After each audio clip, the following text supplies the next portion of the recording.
మీ business ఏదైనా మీ ఊర్లో promotion చేయాలంటే అది సుమన్ టీవీతోనే సాధ్యం. ఇప్పుడే సంప్రదించండి.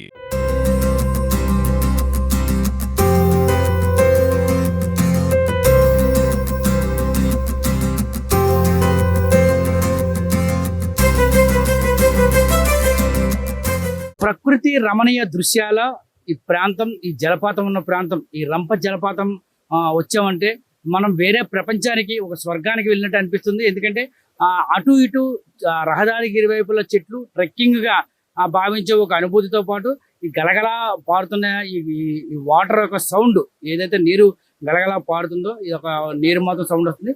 ఓం నమ శివాయ అనే పదాన్ని కళ్ళు మూసుకుంటే మాత్రం ఖచ్చితంగా వినిపిస్తుంది. ఎందుకంటే ఇది మొత్తం కూడా ఆధ్యాత్మిక కేంద్రం.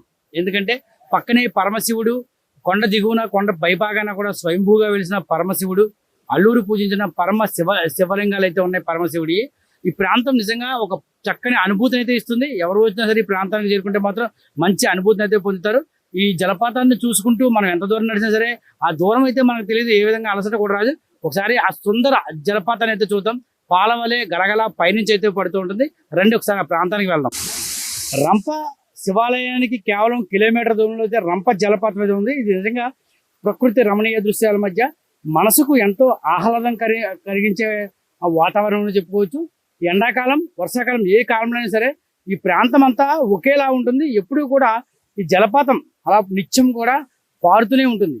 శివుడి తలసిగలోంచి గంగమ్మ ఏ విధంగా అయితే పరుగులు పెడుతూ వస్తుందో, ఈ ప్రాంతంలో ఉన్న జలపాతంలో ఉన్న గంగమ్మ కూడా అదే విధంగా పరుగులు పెడుతూ ఎంతో వేగంగా అయితే వస్తూ ఉంటుంది. చూడ చక్కగా ఉండే ఆ జలపాతాన్ని అయితే ఒకసారి మనం చూద్దాం, రండి వెళ్దాం ఆ ప్రాంతానికి.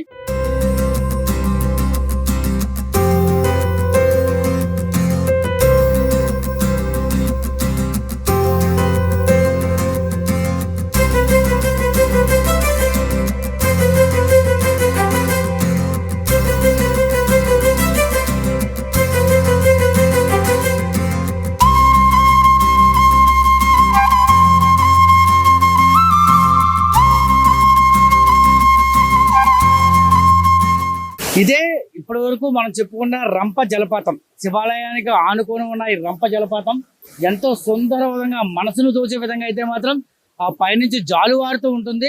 పాలనరుగులు కక్కుతూ ఎంతో ఆహ్లాదకరంగా అయితే ఈ వాతావరణం ఉంటుంది. కార్తీక మాసంలో వేలాది మంది ఈ ప్రాంతానికి చేరుకుని అయితే స్నానాలు ఆచరిస్తూ మనం చూస్తున్న ఈ కొండ గుహ ఏదైతే ఉందో ఆ కొండ గుహలో పరమశివుడి ఒక శివలింగం అయితే ఉంది, స్వయంభూగా వెలిసింది. అలాగే అదే ప్రాంతంలో రాముడి పట్టాభిషేకానికి సంబంధించిన ఒక స్తూపం అయితే ఉంది. అన్ని కూడా స్వయంభూగా ఉన్నవే. ఆనాడు చోళుల కాలంలో ఈ ప్రాంతాన్ని అంతా పరిపాలించడం వల్ల అయితే మాత్రం ఆనాడు ఇక్కడ వారు పూజలు నిర్వహించారని చెప్తా ఉంటారు. ఈ ప్రాంతం అంతా కూడా కార్తీక మాసంలో ఇసుక వేస్తే రాలనంత ఇదిగైతే మాత్రం ఆ భక్తులు వేలాదిగా చేరుకొని ఈ పుణ్య నదిలో ఇక్కడ కొండ నుంచి జాలువారే ఇది అంటే ఎంతో మహిమాన్వితమైన ఆయుర్వేద వనమూలికలు కలిగిన ప్రాంతం నుండి ఈ వాటర్ గలగల రావడం వల్ల ఈ జలపాతంలో స్నానాలు చేస్తే రోగాలు పోవడంతో పాటు, చర్మ రోగాలకు సంబంధించిన రోగాలు పోవడంతో పాటు ఆనందంగా జీవిస్తారైతే గిరిజనుల ప్రగాఢ నమ్మకం. అందుకనే కార్తీక మాసంలో ఎక్కువగా ఈ ప్రాంతానికి చేరుకుని అయితే మాత్రం ఇక్కడ స్నానాలు ఆచరిస్తూ వెళ్తూ ఉంటారు. మనం ఒక్కసారి ఆ పూర్వకాలం నాటి ఒకసారి ఆ శివలింగాన్ని అది చూద్దాం, రండి.